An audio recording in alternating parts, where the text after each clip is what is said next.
Reddit by Reddit recap. Lawyers who read wills to families. What is the most interesting, bizarre, offensive, surprising thing you have had to read out loud? We had a client itemize his rock collection in his will, including directions that certain rocks be deposited in certain rivers across Canada. Edit. Apparently I need to start watching this Breaking Bad show. They're minerals. Jesus Christ Marie. I hope he was a geology prof and did it just to duck with future grad students working on their theses. Edit. Grammar. I like rocks, not English. He had a client who was a widowed farmer who owned several heavy equipment, Caterpillar trucks, etc. He had 2 sons who were already working with him at the farm and a daughter who was working in the city. He willed the heavy equipment to the daughter. When asked why, since these equipment were essential to the farm, he said that the farm was to go his kids equally, but his girl needed to know he always wanted her to join their venture and dispel her notions of alienation because she was the girl. When my grandfather, an independent miner, passed, he left all his equipment to myself, brother, uncle and father. The land that the mine was on was left to my sister, my aunts and my cousin. The reasoning is that the company built us, and we were all in it together. We spread his ashes at the mine when he passed, and left the little copper canteen of his under an old pine tree near the mine. Sometimes I take my lunch break and sit next to the canteen and talk to him. I miss you. Pop-up. Sorry, that got kind of emotional and sappy. Whoa, this kind of blew up. Thanks for listening to me, boys and girls. Thanks for a gold. Guess I'm a gold and a coal miner now. This is weird and sweet. Every girl needs a Yamaha tree moto from early cycle centers. My daughter Anne, who created my beautiful granddaughter Jane, and her dear 4th husband John, who laid hands on my Jane. I leave $1, you money grubbing bastards. To Gene I'll leave all of my monetary assets, save $5,000 and my best gun, which I'll leave to my son Bill, on the condition that he beats John bloody during the time between my funeral and my burial. Jane, bail your uncle out of jail, please. Other than names, this is the exact wording of a great uncle's will, part of it anyway. At age 9, Jean told her mother that John had molested her, and her mother told her she deserved it for being a slut. So great uncle took Jean in and raised her, and his 2 kids got exactly what it says. His son also got a truck and technically a house, although he only kept it until Jean was a legal adult and could afford the tax on it. Bill got full custody of Jean when his father died, and he put every penny of her money into a trust fund to mature when she was 25 because he felt like his sister would try to get the money. He was right. And in case anyone wondered, yes, Bill got his $5 grand. He didn't get arrested though because John had a warrant on him, so they didn't dare call the cops. Bill did kindly inform the police of his whereabouts a few weeks later. That is beautiful. Something about revenge from beyond the grave, or at least on the way to it. Yep, he was a ornery old fart. My cousin Jane is just like her grandfather too. If she likes you, she will move heaven and earth to make you happy or help you. If you slight her, she will do the same to see you suffer. Thankfully we get along great. Well enough that she read that part of the will over the phone to me so I could contribute. Jane sounds ducking awesome.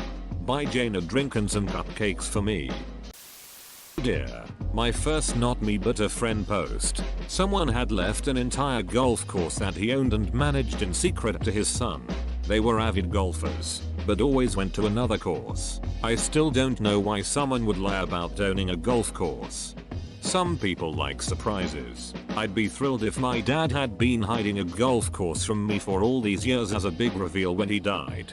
I would just be like, why could we never go there together? Because that's where I take the kids of my other family, and I didn't want you two to run into each other.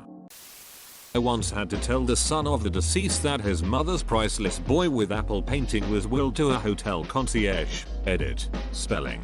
The concierge was probably sleeping with her. I go to bed with all my friends. Pay attention.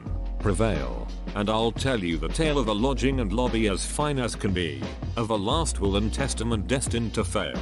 Of my darling dear Agatha, Gustave, and me. On the eve of a war in Zerbauka, I sat with the charming monsieur as he whispered, bereft, in the dark of his room with the deputy's cat, of the Lady Caroline, and the painting she left. So we did what was right, and we tethered it tight, and he made me his heir, and we skipped and we ran, and we stowed it away in the dead of the night to the Grand Budapest, where our journey began. I used to work for an accountant and we used to make wills as well. An old man probably around 70 left all his money to his mistress while his wife only got the goldfish. I had to tell him that if his wife contested it she would most definitely win. He said he didn't care. Edit used to use X2. If there is a lawyer on this forum, can you please answer some of these questions? We did a little section on law while doing my accounting degree, and to my knowledge the wife has a high chance of winning the case. Example, if all he had was furniture in the house and the house itself, then the wife would get it all regardless of what the will said. Just to clear up confusion, I'm for Australia not USA. I thought it was in there but it wasn't. Goldfish, the estate that smiles back until you bite their heads off. Well, at least he left his wife all the gold. My estate planning professor told us about a guy who had two families, neither of which knew about the other until it was time to read the will. This wasn't like a love child mistress type scenario. Both were nuclear multi-kid families. Both families showed up for what had to be one of the most awkward will reading in history. I don't really know how he pulled it off other than that he was away on business frequently. I don't know how it happens either, but it must be more frequent than expected. Before I got married, my wife mentioned that she had an uncle with two families that found out about each other after her uncle passed. Fast forward 8 years, we decide to go on a holiday to the UK for a holiday and meet up with her family on one of the days. The next day, another set of cousins come by and I made the social gaffe of assuming they were the family of a different uncle. Nope, this was the second family. To be fair, I don't think you prepare for these kinds of situations. I presume there's a liquor store within 20 miles of most will readings. Not me, but my friend's father's father died, and he said when the guy reviewed the will with his lawyer and his sister, it said to give 100% of the assets to his sister. He said he had no idea why his father did that. He wasn't on bad terms or anything. It was shocking to him. The sister didn't share anything with him either, and they were on pretty good terms before that. So many good family relationships break completely because of these things. It's so sad to see how important materialistic value is to some people and how it can overpower years and years of emotional ties. Obviously it can create high frictions, but the sheer selfishness of some people after a loved one's death astonishes me.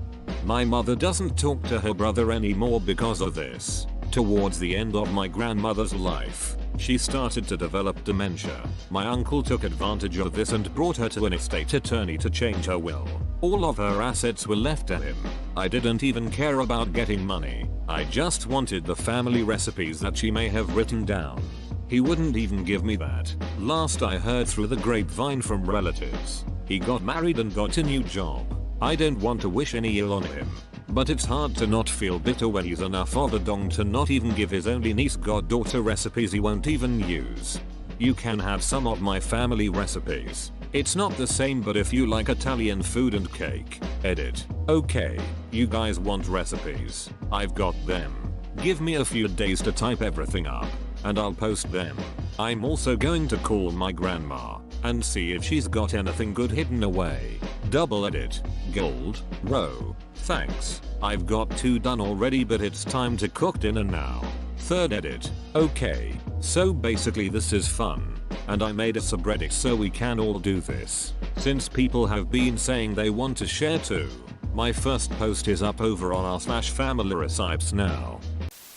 In my trusts and estates class in law school, we read a case about a man who left everything to his wife, but only if she got his body stuffed and left it on the living room couch forever. Luckily for her, the court invalidated that part of the husband's will. If I recall correctly, part of the reasoning was that it would make it impossible for her to remarry if she had her husband's creepy dead body glaring at anyone who came to see her. I'm going to have my husband do this when I die, except I want to be done up more like one of those standing stuffed polar bears you see clawing and snarling. Call Chuck Tester first. Now that's a meme we haven't seen in a while. I know. No lawyer here, but I had to share. A woman came in after her mother's funeral with some correspondence from the company I work for, insurance. She was worried there was a bill she needed to pay and was coming to tell us her mom had died. She just looked so tired, and we got to talking while I looked up the policy to close it out. She shared that in the last few years her mom had slipped into dementia and she single-handedly took care of her. How she missed her but just was run ragged and she hadn't taken a vacation in forever. I realized what she had was not a health policy. It was a life insurance policy naming the daughter as the beneficiary for about $50K. I told her and she just started crying. It made me cry and I got up and hugged her and sort of just held her while she cried. She pulled away and said, "I have no idea what she left that for. Everything's been paid for." I said, "This might be her telling you to go on that vacation and relax." It was so touching. And she had no idea that the policy existed. Edit. Thanks for the gold. : I was expecting something opposite of this happening. Thanks for sharing. This made my evening.